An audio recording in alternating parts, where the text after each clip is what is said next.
maternity leave, and he was going to take off 3 months. And when he comes back, he also starts trying to engage his old crew in heists again.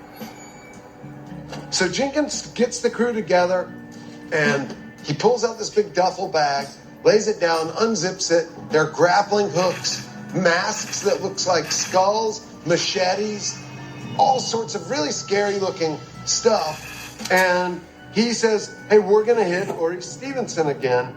Ward says, why would we do that? We just arrested the guy and he just got off and stuff. And he says, no, you misunderstand. He wasn't talking about arresting him. He was talking just about robbing him. Ward wasn't into it. Ward was trying to get out of the crew now. Hendricks had already talked to Jenkins about getting transferred. Gondo and Rayam were staying away. Everyone is thinking he's gone too far. He's out of control. He off the chain. That nigga's off the chain. Yo, he's off the fucking chain. He's off the chain. He is off the chain. Yes, sir. See the different dynamic between. We wanted to bring the case down as soon as we could because of the danger they posed, but we had to have enough evidence to actually make the charges stick, and that was something I think we struggled with kind of every day. So we turned our focus to identifying the victims. It was very challenging to approach the victims because they were very suspicious of what our true motive was, given their interaction with the police and how they've been victimized in the past. I had got a call saying that they wanted to ask me some questions. They just said they can't really get into depth about the case, but just trust and believe you're not the first and you're not the last. It made me say, okay, let me, it's more than what I think it is. We would tell them we're not interested in what you did or didn't do, whether you were selling drugs or not. That's not why we were here. And they would tell us, every detail, some of which we knew, a lot of which we didn't know. I was really impressed with the fact that people, even if they thought it would put them in danger, they told us what happened. And there wasn't a single victim that had lied to us. And we have talked to dozens and dozens of people.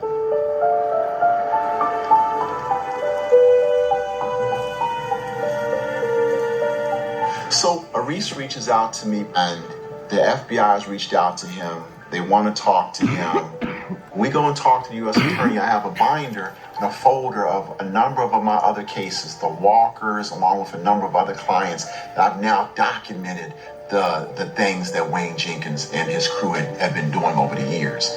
And I give the file of my other clients to the U.S. Attorney's office. And Ivan asked me if I wanted to come in, and I reluctantly a little bit. So he worried me that other police that were friends of his may come after me. That's the first worry I had. But he said, you should come and tell him what happened, man.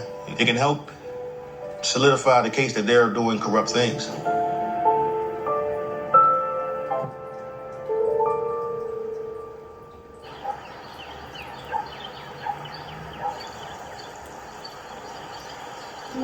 So then Jenkins was also, as he was always, doing double and triple crosses and working on numerous plans at a time. And he kept trying to push Stepp to work with Gondo. But Stepp was starting to get more reluctant. He's trying to convince me that it's good for me, that I can make $10,000, $20,000 a week by supplying Gondo. But he always knew that I never wanted to deal with anything, and I didn't want the exposure with the other members of the Gun Trace Task Force. I just didn't want it. But he is adamant and won't stop about this thing. It's good for you. And I said, no. I said, you do it. He was so erratic, so crazy, so uncontrollable that I knew something was going on and he wasn't telling me the truth. I could feel it in my bones. I just couldn't put my finger on it. I was on to him.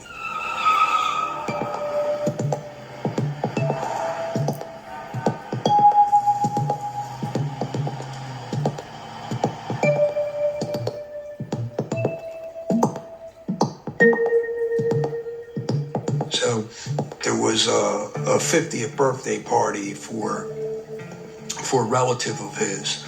And he told his brother before that party that he's either going to get promoted or he's going to get fired. And I ended up going to that 50th birthday party, and you could see that Jenkins was getting plastered, getting drunk. He's on the dance floor. It's pitiful. I can just feel that something's up. And he had told me that there was an internal investigation on him. And I said, well, what does that mean? I said, what is it about? Because I don't know yet. But he goes, I'm thinking I'm going to be all right. And he's still suggesting jobs to me. I knew I had to get away. So that's when things changed.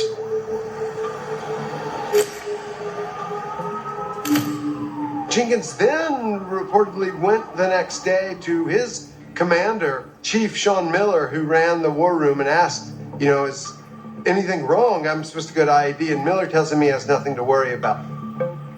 But Jenkins still kind of knows that there's something going on. He's still concerned that he might be getting in trouble. But he also was balancing this sense of ambition with paranoia.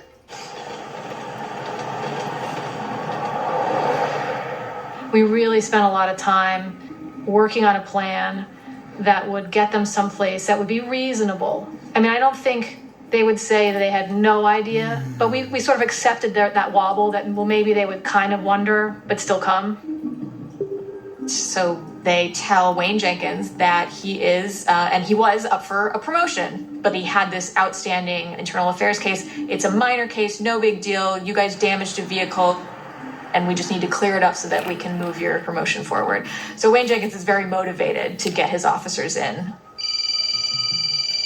So they ask him to come into IAD, and they also ask his whole squad to come in.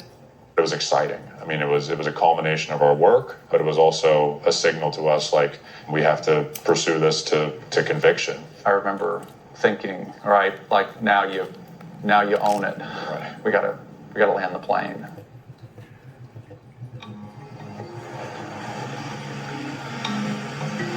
For me, the primary thing was, how do we arrest all these police officers without either one of them turning a gun on themselves or turning it on the FBI as they arrest them? How do we do this without the first one gets arrested and the other 5 of them figure out what's going on, and now we've got police officers that are on the run? So one by one, they go in, they check their weapon, and then they step into an elevator that takes them to the second floor.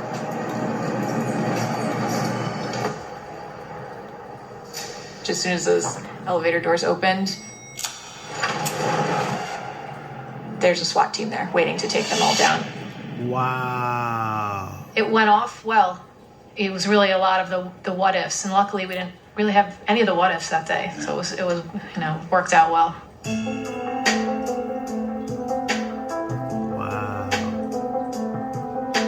From my interview with Kevin Davis, he said one of the things he asked to do was actually be there and look each of those officers in the eye. And he said that every single one of them looked down at the floor, except for Wayne Jenkins.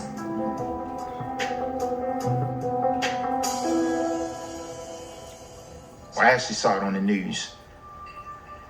And I was home and I saw it on the news that I saw them bringing Ray Adams out.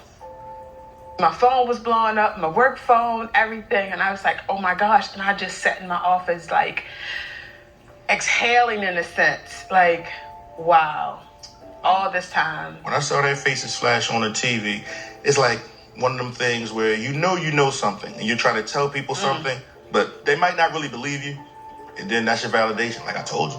It's like you know that you have a secret that you know, and now the world is finding out about it. It was just instant panic for me because, you know me, I was pretty well involved in this. So that was tough. That's how it all started.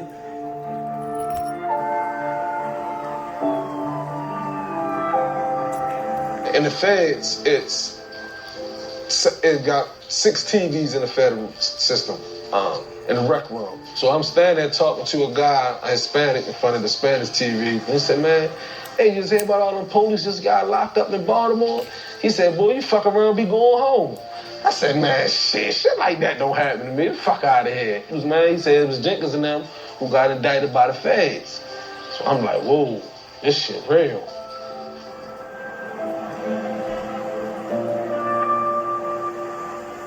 My lawyer, the first thing he said was, I apologize.